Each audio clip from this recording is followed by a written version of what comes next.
This is a brief tutorial presented by the Alamance Community College Library on how to access and search ProQuest Central on NC Live. To get to NC Live, you'll want to click on Quick Links and then locate Library on the right-hand side. Once you're on the library's homepage, locate Library Research Databases. And once you've clicked on that, you'll need to supply your self-service login information.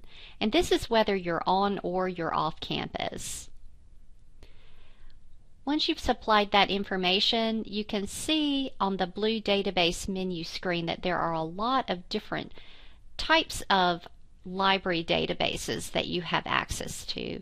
But we're going to be looking specifically at NC Live and at ProQuest Central today. So you can click on NC Live. NC Live is North Carolina's online library, and there's an abundance of information here that you can use to support your assignments. Specifically on NC Live, you'll find databases that house articles from scholarly journals, newspapers, magazine, trade journals, all types of good content and credible information. There are also over 200,000 ebooks alone on NC Live that you can download to your tablet, phone, or even desktop or computer devices. There's video content, audio, and even language learning tools, and also databases specific to subject areas. In today's example, we're going to be looking at articles, most specifically articles found in ProQuest Central. So to get to ProQuest Central, you click on the articles icon. ProQuest Central can easily be accessed where it says most recommended. This is NC Live's most popular database in terms of articles. So let's click on that, and that should direct us to the database. ProQuest Central is a huge platform, and as I mentioned before, there's scholarly articles, there's newspaper, magazine, trade journal content here, even ebooks. This is one of the most robust article databases on the market today. You're actually searching 40 subject databases at once when you're searching ProQuest Central. You can plug in your topic, your keywords, if you have something in mind. You can also use the advanced search. I particularly like that. I think it's easier to use. So here we are on the advanced search screen. We have a bit more filters than we had on the basic search page. And let's say I'm writing a paper on fracking, and most particular I want to find articles in relation to fracking and water pollution. So if I type in fracking, and in the second field, water pollution, there we are. So I can find quite a few articles here. Also limit to full text. The full text box will always be checked for you, so any articles that you retrieve, you'll be able to get to the full text. There's also a peer-reviewed filter that you can click on, and that would eliminate anything apart from scholarly journal articles. There's also a publication date filter, so you are able to weed out older material this way. It gives you some options here. I generally like to use after this date because there is maybe a 5-year rule, let's say in medical information, computer information technology, science. You generally don't want to find articles older than 5 years. So let's say in my example of fracking, I'm going to look for articles that were published in the past 3 or 4 years. So I'm going to put in 2013. So it should retrieve any articles published after 2013. So I found 6,454 results. Still quite a lot of results, but a lot less than what you would find in Google. There's another way to reduce your results. If you go to Modify Search, which is underneath the text box here, and that takes you right back to where we were at before. The fields to the right, they default to anywhere. So in our initial search, it was looking for our keywords anywhere in the document. It could be in the full text of the document, it could be in the title, or even the abstract, which is a summary of the article.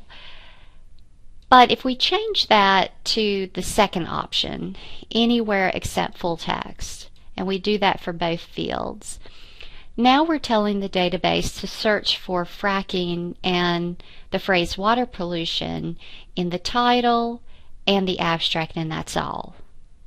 We're not locating it in the full text anymore, or the body of the article. And you're probably wondering, why do this? Well, this helps you get to more relevant results, because if your keywords show up in the title or in an abstract, generally speaking, they're going to be a little bit more relevant to what you need. So we found 625 articles by doing that. Again, we're looking at fairly current information, anything that was published from 2014 up to current. Also here on the left-hand side under source types, that's just a breakdown of the different types of articles that we found.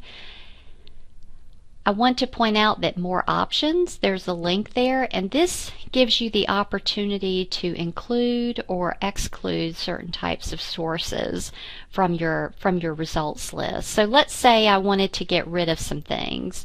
So I could decide to include only trade journals, maybe scholarly journals, and magazine articles in my list. I'm going to click on apply, and that's going to get rid of everything else. So that took me down to 99 results, which is a very manageable results list. Let's take a look at an article. The second article looks interesting. I'm going to click on the title, but before I do that, I can come over here to the preview, click on preview, and then that gives me the abstract, which is a summary of the article.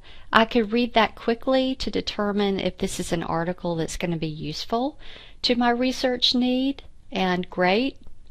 If not, I'll move on to the next article. But now I want to learn more about this article. It's intrigued me. So I click on the article title, and I can get to the full text, which is the default. I can also get to the full text PDF, and I can get to the abstract and the details. Another thing to mention, and an important part of the database, is that you can download the PDF here on the right hand side.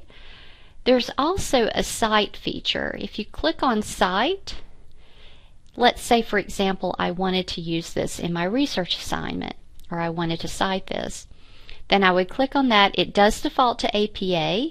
There is a drop-down menu, and it gives you some other citation styles to choose from. Let's say I want MLA 8th. So I click on that. I need to make sure I click on Change to reflect the correct citation style. And this is the Works Cited. I could copy and paste this into my Works Cited page. But if you do that, always cross-check with a Rules for Writers Handbook or an MLA citation guide. But the database sets it up for you, and it does a lot of the heavy lifting already. So a great tool. Another great tool is the email option to the right. If you want to email the article to yourself, and what you want to make sure you do is at Bibliography, click on Include Bibliographic Citations at the end. Make sure that you have selected the correct citation style. Plug in your email address. I have my email here and my name. And then click Continue. And that will be sent to my email, the article as well as the MLA citation. If you have any questions regarding ProQuest Central or how to search ProQuest Central, please reach out to the library. We're happy to help. Thank you.